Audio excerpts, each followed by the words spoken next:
నమస్తే మిత్రులారా, నేను మీ శ్రీనివాస్ చౌహాన్ అడ్వకేట్. మిత్రులారా, స్టాప్ పేమెంట్ అయినా కూడా చెక్ బౌన్స్ కేసు ఫైల్ చేయవచ్చా?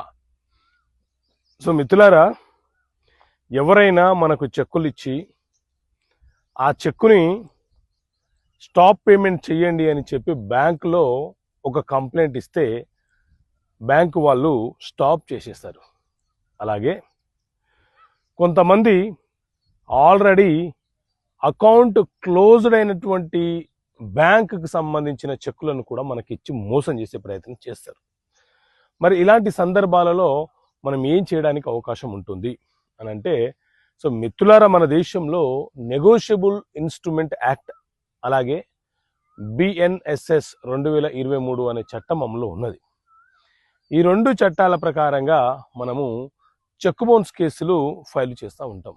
అయితే ఎవరైనా ఒక వ్యక్తి మనకు చెక్ ఇచ్చి అతను స్టాప్ పేమెంట్ చేస్తే మనం బ్యాంక్లో ఆ చెక్ను ప్రజెంట్ చేసి బ్యాంక్ వద్ద నుంచి ఒక రిటర్న్ మెమో, స్టాప్ పేమెంట్ కారణంతో ఈ చెక్కుని మేము రిటర్న్ చేస్తున్నామని చెప్పి రిటర్న్ మెమో ఇస్తే మనము చెక్ బౌన్స్ కేసు ఫైల్ చేయవచ్చు. So cheque bounce case file చేసిన సందర్భంలో అక్యూజ్డ్ నిరూపించుకోవాల్సినటువంటి బాధ్యత అతని మీద ఉంటుంది. స్టాప్ పేమెంట్ చేసే నాటికి నా అకౌంట్లో నేను చెక్కు ఎంత అమౌంట్కి అయితే ఇచ్చానో అంత అమౌంట్ నా అకౌంట్లో ఉందని ప్రూవ్ చేసుకునే బాధ్యత వాళ్ళ మీద ఉంటుంది. లేకపోతే అక్యూజ్డ్ శిక్షార్హుడు అవుతాడు. ఎందుకంటే చెక్ ఇచ్చిన తర్వాత స్టాప్ పేమెంట్ చేయడం అనేది నేరం అవుతుంది. కాబట్టి ఒకవేళ అమౌంట్ ఉన్నా కూడా స్టాప్ పేమెంట్ చేస్తే ఎందుకు చేశానో నిరూపించుకునే బాధ్యత కూడా అక్యూజ్డ్ పైనే ఉంటుంది.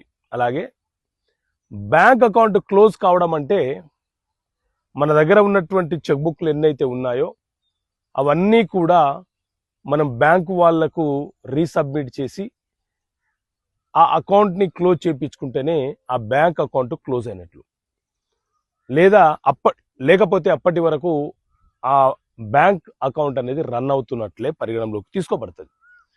కాబట్టి ఎవరైనా అకౌంట్ క్లోజ్డ్ అయినటువంటి చెక్లు మనకిస్తే వాళ్ళ మీద మనము క్రిమినల్ కేసు, చీటింగ్ కేసు, అంటే మెజిస్ట్రేట్ కోర్టులో చీటింగ్ కేసు లేదా పోలీస్ స్టేషన్లో చీటింగ్ కేసు ఫైల్ చేసే అవకాశం మనకు ఉంటుంది. ఓకే మిత్రులారా, థ్యాంక్ యూ. జై హింద్.